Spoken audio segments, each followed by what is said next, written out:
The Trump administration has quietly maintained an Obama-era approach to countering aggression from Moscow even as the president's dismissal of Russian meddling in the election and warm words toward that country's leader have scandalized Washington. It approved the largest commercial sale of lethal defensive weapons to Ukraine since 2014, a move that earned praise from both sides of the aisle on Capitol Hill, and implemented sanctions targeting people in Russia for human rights abuses under a U.S. law some onlookers fretted the president might try to evade. It increased the budget for the European Deterrence Initiative, an effort begun under Obama to bolster allies' defenses in response to Russian aggression, and deployed U.S. soldiers to Poland as part of a majority U.S. NATO task force. Advertisement and it is poised to announce more sanctions against Russia, faced with a January 29 deadline to name targets under a separate law grudgingly signed by Trump over the summer. Even some Obama officials call the approach mainstream. The policy has been continuity with the Obama administration post-2014, after the Russian invasion of Ukraine, said Daniel Fried, who under Obama served as the State Department's sanctions coordinator. "I think the actual policies on the ground have been pretty good," said Fried, who also worked as a senior official on Russia issues during the Bush administration. "But those policies have been obscured by the president's unusually warm rhetoric towards the Kremlin." In a speech earlier this month designed to roll out his national security strategy, a document that labels Russia a revisionist power and casts it as a fundamental competitor of the United States, Trump issued a tough language and said it was his desire to build a great partnership with Moscow.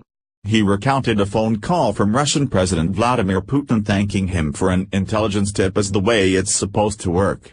Trump also discounts the intelligence community's assessment that Putin personally directed an influence campaign during the 2016 election to help install him in office.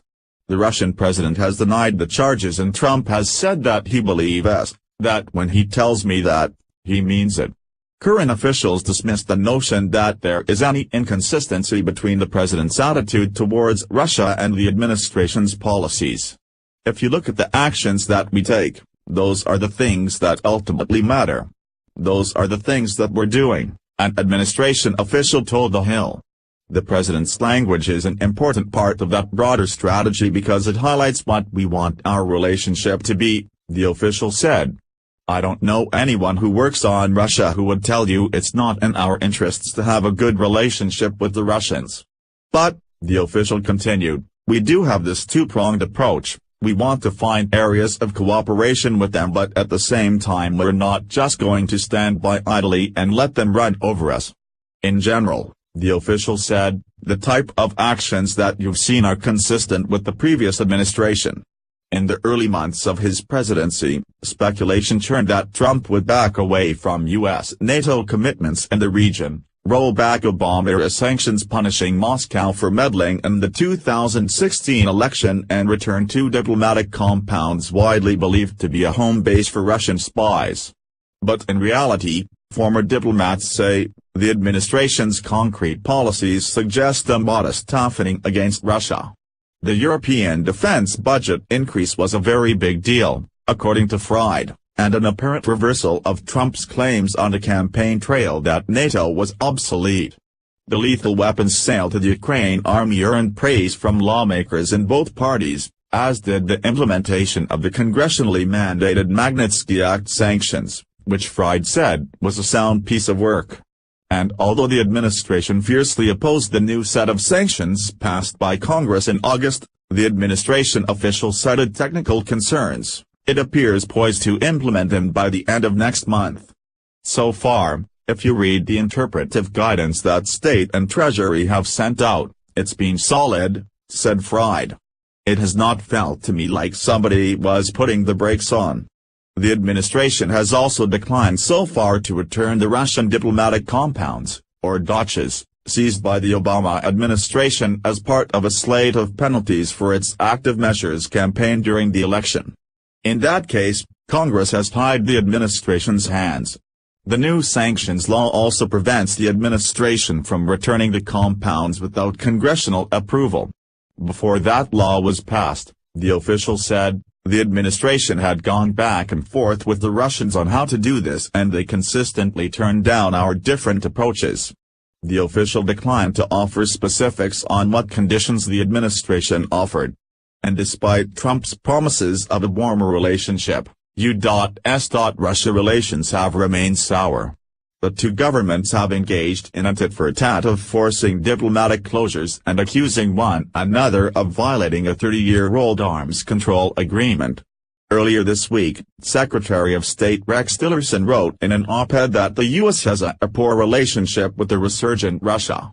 Critics say there are still soft spots in the administration's Russia policies, notably on Syria, where some say the U.S. has ceded influence to Moscow. Although the U.S. is pushing Russia to adhere to a November commitment made by Trump and Putin to resolve the conflict through the Geneva peace process, Russia is continuing to pursue negotiations along a separate track. The administration has also muted previous warnings to Russia about the role of Syrian President Bashar al-Assad, who is backed by Moscow. And in July, Trump ended a covert CIA program to arm moderate Syrian rebels fighting the Assad regime, a move long sought by Russia. But the most significant hole critics see is in the administration's response to Russian election meddling. Trump's new national security strategy takes aim at Russia for undermining the legitimacy of democracies, but does not mention the U.S. election specifically. Many former officials believe that the Obama administration did not go far enough to counter the Russian campaign, and they think Trump is unlikely to establish a real deterrence strategy in advance of the 2018 midterms. The president has been infuriated by the federal investigation into the matter, which has led to the indictment of several senior campaign officials. He has fiercely denied any collusion with the Russian government and called the probe the greatest witch hunt in political history. Because it gets tied up in the president's mind with questioning the legitimacy of his election, I'm not sure we're going to be able to get there with this administration, said Stephen Pfeiffer, a former ambassador to Ukraine. And I think that's unfortunate, because that will be an invitation to the Russians to continue what they have been doing. The official who spoke to The Hill said that the administration is actively working on the issue and noted that the fact that we're not talking about some things doesn't mean we're not working on them.